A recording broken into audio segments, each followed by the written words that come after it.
Ngayong araw mga tol, pag-usapan natin ang mga scooter na pwede sa expressway ngayong 2025. 10 maxi scooter na pwede sa expressway ang ipapakita ko sa inyo na mabibili natin dito sa atin sa Pilipinas. When they do what they do, and now I feel like taking off, find a place with a view. The pain is never gonna stop if it's controlling you. I know that time can heal it all, I just gotta get through. I just gotta get through, I just gotta get through. Cause I feel like taking off, find a place with a view. The pain is never gonna stop if it's controlling you. I know that time can heal it all, I just gotta get through. Sometimes I feel like all is lost, but I know it's not true. I wanna put up all my walls cause I'm not in the mood, but then I cut myself off from the rest of the room. I know that time can heal it all if you're patient, and soon it can all be worth it, all the searching. Pain is never really permanent. Okay mga tol, umpisahan agad natin dito sa Bristol Maxi 400, ang nag-iisang adventure maxi scooter ng Bristol. So bukod nga sa pasok ito sa expressway, suitable din ito pang off-road, kaya dun pa lang talagang sulit ka na dito. Sa looks talagang napaka-rugged, bruskong-brusko at may pagka-aggressive din ang datingan. Pagdating nga sa makina, gumagamit ito ng 377cc liquid-cooled 4-valve double overhead cam Bosch fuel injected single cylinder engine na may lakas na 29.1 horsepower at 7,500 rpm at max torque na 33.5 Nm at 5,500 rpm. Meron naman itong 17.4 liters fuel tank capacity, and pagdating sa fuel mileage, kaya nitong umabot hanggang 25 kilometers per liter. Best features na ino-offer, keyless na rin ang ignition switch. May front and rear camera. So ito pa lang yung maxi scooter na alam kong merong dashcam parang kotse. Adjustable lang wind visor nito, may USB port para sa mga mobile gadget, at ang isa sa nagustuhan ko ay naka-TFT display na rin ito. Safety features na meron ito ay TCS or traction control system at naka-dual channel ABS or anti-lock brake system. Pagdating sa presyo, ang cash price nito ngayon ay 368,000 pesos. Sunod naman natin mga tol, itong isa sa mga bagong lineup ng 400cc maxi scoot dito sa atin sa Pilipinas. From QJ Motor, ang QJ Motor Fortress 400. Sa looks naman ito mga tol, very aggressive, andun din yung pagka-sporty looks niya at talagang may pagka-futuristic din ang datingan. Isa rin ang maxi scoot na to na sulit pang long ride at pang daily commute dahil sa tipid nito sa konsumo ng gas. Kaya lang naman ito umabot hanggang 32 kilometers per liter. O di ba grabe talaga sa tipid. Para ka lang talaga naka-lower cc sa motor na to. At ang maganda nga dito ay legal ito sa expressway, kaya talagang sulit na sulit. Pagdating nga sa makina, gumagamit ito ng 400cc liquid-cooled, single overhead cam, 4 valves, fuel-injected single cylinder engine. May lakas itong 37.5 horsepower at 7,750 rpm at max torque na 38 Nm at 6,000 rpm. Pagdating naman sa fuel capacity, meron itong 14 liters capacity. Napaka-Pinoy friendly din mga tol ng seat height nito, hindi siya ganong kataas, may sukat lang itong 730mm. Para may reference kayo, mas mababa pa ang seat height nito sa NMAX dahil 765mm lang ang sa NMAX. Best features naman na ino-offer nito, LED lahat ng ilaw, electronic adjustable ang windshield, naka-TFT display na rin to, at equipped din ito ng dual channel anti-lock brake system. Bukod sa ABS, naka-dual disc na din ang front brake nito, kaya talagang napaka-astig. Mabibili mo naman ito sa halagang 349,900 pesos. So mas mura to kaysa dun sa Bristol Maxi 400. Next naman natin mga tol, itong isa din sa mga affordable maxi scoot na meron dito sa atin sa Pilipinas at isa rin sa mga bagong lineup ng 400cc maxi scoot. So ito nga mga tol, ang FKM Sleek 400. Meron din itong aggressive looks at talagang bulky din ang datingan niya, lalo na kung makikita nyo sa personal. At syempre, may i-consider mo din talaga yung seat height nito, kahit napaka-bulky niya, suwak pa rin sa Pinoy ang seat height nito. May sukat kasi itong 745mm, mas mababa naman ito kaysa sa Click 125. Biruin mo 400cc, gano'n lang ang seat height, kaya talagang kayang-kaya ng Pinoy. At talagang malapad din ang upuan, kaya siguradong may bibigay nito yung comfort pagdating sa mahahabang biyahe. Pagdating sa makina, gumagamit naman ito ng 400cc liquid-cooled 4-valve fuel-injected engine na kaya mag-produce ng 36.2 horsepower at 7,700 rpm at max torque na 37 Nm at 6,000 rpm. Meron naman itong 13.5 liters fuel tank capacity at pagdating naman sa fuel mileage, acceptable pa rin naman siya, kaya nitong umabot hanggang 27 kilometers per liter. Best features naman nito, LED lahat ng ilaw, keyless ang ignition switch, naka-dual channel ABS na rin, tapos sa panel niya naka-TFT display na rin ito. Combination with analog. At talagang napaka-stylish din. Pagdating sa presyo, mabibili mo naman ito sa halagang 288,000 pesos. Kung hanap mo naman ay luxurious styling, dito ka sa Suzuki Bergman 400. Meron itong napaka-eleganting datingan at bukod sa looks ito na imposing, talagang sulit ka din dito pagdating sa specs na ino-offer nito. Una syempre yung comfortability niya, meron siyang wide seat design na talagang may enjoy mo sa mahabang biyahe. Of course, pati si OBR mo o yung passenger mo, siguradong hindi agad makangalay. Engine specs, gumagamit ito ng 400cc liquid cooled, double overhead cam, twin cylinder fuel injected engine na kaya mag-produce ng 32 horsepower at 6,300 RPM and max torque na 35 Nm at 4,800 RPM. At pagdating sa fuel mileage, kaya naman itong umabot hanggang 27.9 km per liter. And sa fuel capacity, meron naman itong 13.5 liters fuel tank capacity. And best features naman na ino-offer, bukod sa elegant looks, LED ang headlight at taillight nito. And sa cockpit naman niya, kahit old school yung design, nagbibigay pa rin ito ng elegant looks dito sa ating panel. So combination ito ng analog and digital. At ang isa sa importante at dahil maxi scoot nga ito ay meron itong large underseat compartment. Talagang marami kang mailalagay na gamit dito. Sa brakes naman ay naka-dual disc tayo sa front, kaya siguradong maganda ang stopping power at samahan mo pa ng anti-lock brake system for safety braking, lalo na kung sudden braking. And equipped din ito ng TCS or traction control system. Pagdating naman sa price, syempre Suzuki to, mas pricey sa mga nauna natin kanina, no. Mabibili mo naman ito sa halagang 566,000 pesos. Next naman natin mga tol, itong napaka-rugged at napaka-angas na Adventure Maxi Scoot ng Peugeot, ang Peugeot XP400. Made in France, kaya makasigurado ko din sa durability at quality nito. Pagdating sa looks mga tol, napaka-brusco niya at ang lalo nagpaangas dito yung spoke rims niya, no. Tapos samahan mo pa ng golden upside down fork, talagang bumagay sa tindigan niya. Of course, sa front brakes naka-dual disc na din, kaya siguradong maganda ang braking power. Sa makina naman, gumagamit ito ng 400cc liquid cooled, single overhead cam 4-valve single cylinder fuel injected engine na kaya mag-produce ng 36.7 horsepower at 8,150 RPM at max torque na 38.1 Nm at 5,400 RPM. And pagdating sa fuel capacity, meron itong 13.5 liters fuel tank capacity. And yung fuel mileage niya mas mababa sa mga nauna natin kanina, no. Kaya nitong umabot hanggang 23 km per liter. So far, Fortress 400 pa rin yung may pinakamatipid sa fuel consumption. Best features naman na ino-offer nito, LED lahat ng ilaw. Naka-golden upside down fork tayo dito, tapos naka-TFT display na rin at meron itong phone connectivity. Naka-keyless na rin for more convenient. Meron din itong USB charging port para sa mga mobile gadgets natin, and para naman sa safety, equipped din ito ng anti-lock brake system and traction control system. Pagdating sa presyo, mabibili mo naman ito sa halagang 578,900 pesos. Sunod sa listahan natin mga tol, itong pinaka-sharp design na Maxi Scoot, ang Kymco Exciting VS400. Very futuristic din mga tol ng front end niya, no, para siyang transformer. Yung tipong parang bigla na lang siyang magta-transform. Napaka-aggressive talaga ng looks niya. Pagdating sa makina, gumagamit naman ito ng 399.6cc liquid-cooled 4-stroke 4-valve single-cylinder fuel-injected engine na nagpo-produce ng 33 horsepower at 7,250 RPM at max torque na 37.5 Nm at 5,750 RPM. Sa fuel tank, meron itong fuel capacity na 12.5 liters at pagdating naman sa fuel mileage, kaya nitong umabot hanggang 24.3 km per liter. And best features mga tol para dito sa Exciting VS400, unang-una sa looks niya, talagang panalo.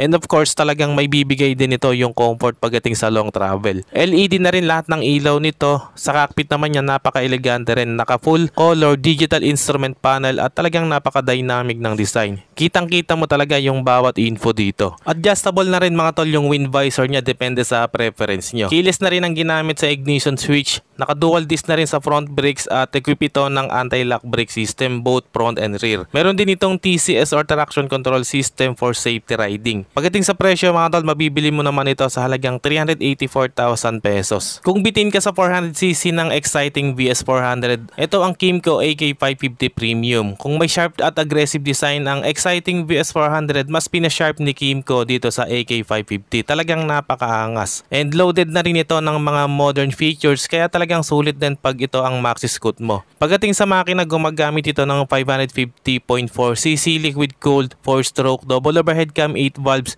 inline twin-cylinder engine na kaya mag-produce ng max power output na 51 horsepower at 7,500 RPM at max torque na 52 Nm at 6,000 RPM. So dahil mas malaki ang engine specs ito, mas mababa ang fuel mileage nito sa mga nauna natin kanina. Kaya nitong umabot hanggang 21.7 km per liter. So konti lang naman yung diferensya dun sa ibang Maxi Scoot. Sa fuel tank naman may sukat itong 14.5 liters fuel tank capacity, and pagdating naman sa mga features, sa front end talaga namang napaka-aggressive ng headlight design. And ang maganda nga dito, LED na lahat ng ilaw nito, ganun din sa tail light. Sa cockpit talagang napakaganda, very dynamic din ng design, naka full color instrument panel. And meron itong Nudo technology ng Kymco. So bali sa technology nito, pwede natin i-connect yung smartphone natin. Adjustable din ang windshield nito and very convenient dahil electronic controlled. In short, pipindutin mo lang sa switch. Sa handlebar, ma-adjust mo na to, depende sa preference mo. Keyless na rin mga tol yung ignition switch nito, and meron tayong USB charging port sa glove box para sa mga mobile gadgets natin. At isa din sa mga features na nagustuhan ko dito is yung heated grips niya. Mostly magagamit natin to sa wet ride pag umuulan habang nagra-ride. Sa brakes naman naka dual disc sa front at equipped ng dual channel ABS, and meron itong cornering ABS and also traction control system. And speaking of brakes mga tol, naka Brembo caliper na rin ito sa front brakes. Very unique din ng configuration ng transmission ito dahil naka PTM o Power Transmission Matrix. So ibig sabihin nito mga tol, nakahiwalay yung component ng CVT doon sa swing arm. Dahil dito nagbibigay ito ng mas magandang handling performance. And pagdating naman sa luggage nito, meron itong 33.15 liters underseat compartment. Napakalaki nito kaya siguradong marami kang madadala sa mga long travel journey mo. And last, naka-inverted fork ang front suspension for better handling performance. And ang presyo naman nito ngayong 2025, mabibili natin to sa halagang 629,000 pesos. And next naman sa list natin, itong nag-iisang flagship Maxi Scoot ng SYM, ang SYM Maxim TL508. Dito mo talaga maikukumpara ang Kymco AK550 Premium. Pareho silang may aggressive and futuristic design, and sa tingin ko ay pareho silang good choice dahil same category na nasa 500cc category. Pareho din silang naka twin cylinder engine, and sa looks mga tol talagang napakaangas din ito. At talagang napakaburos ko ng tindigan. Sa makina gumagamit ito ng 508cc liquid cooled 8 valves inline 2 cylinder engine na kaya mag-produce ng 44.9 horsepower at 6,750 RPM at max torque na 49.9 Nm at 5,250 RPM.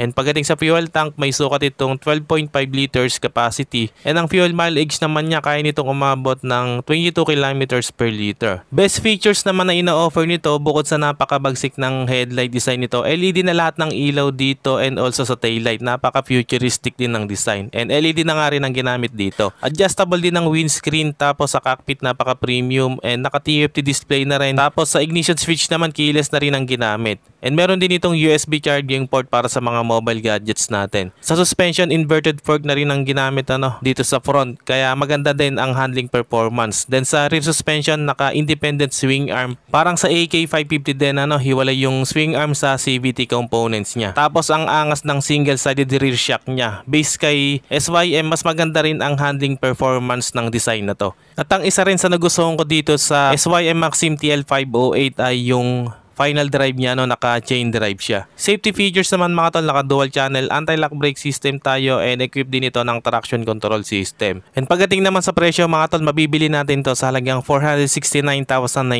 pesos. So mas mababa yung presyo nito compare natin kay AK550. So medyo malaki din yung gap niya, Next natin itong napaka-premium at napaka-angas na Maxi Scoot from Yamaha, ang T-Max 560. Talagang napaka-sporty mga tol ng body design nito. Kumbaga ito yung Maxi Scoot na may halong sports bike. Very agile talaga ng datingan niya. Pagdating sa makina, gumagamit ito ng 562cc liquid cooled double overhead cam 8 valves fuel injected parallel twin cylinder engine na kaya mag-produce ng 46.9 horsepower at 7,500 RPM with a peak torque of 55.7 Nm at 5,250 RPM. Sa fuel tank, meron itong 15 liters capacity, at pagdating sa fuel mileage, kaya nitong umabot hanggang 20.8 km per liter. So ito na yung pinakamababa ang fuel mileage, given na rin na mas malaki yung makina niya, Para naman sa top features, bukod sa napaka-sharp ng design, ng overall body design niya, so talagang napaka-sporty. So lalo na rin dito sa front end, LED na lahat ng ilaw nito, as well as on its tail light, LED na rin ang ginamit. Sa windscreen naman, electronic adjustable adjustable na rin ito. Very convenient dahil pipindutin mo na lang din dun sa switch sa handlebar. Ma-adjust mo na to, depende sa preference mo. May heated grips na rin ito, the same with AK550 Premium. Commonly nga nagagamit ito sa mga wet ride or sa lugar na malalamig ang klima. And also naka-heated seat na rin itong T-Max 560. Pagdating sa ignition switch, keyless na din mga tol ang ginamit dito, no? And ride-by-wire na rin nga pala yung throttle nito, kaya siguradong napaka-responsive bawat piga ng throttle. Sa cockpit, syempre napaka-premium din, and naka-TFT display na rin dito, and meron itong phone connectivity and onboard navigation. And so far, itong T-Max 560 pala ang may cruise control. So napakalaking tulong nito sa rider, lalo na kung sa expressway ka, no? Bawas ngalay sa kamay. For safety features mga tol, equip ito ng traction control system at dual channel anti-lock brake system. For its price, talagang mas pricey sa mga nauna natin kanina. Meron itong dalawang variant, T-Max Standard, at ang price para dito ay 779,000 pesos, at para sa T-Max Tech Max, mabibili mo ito sa halagang 849,000 pesos.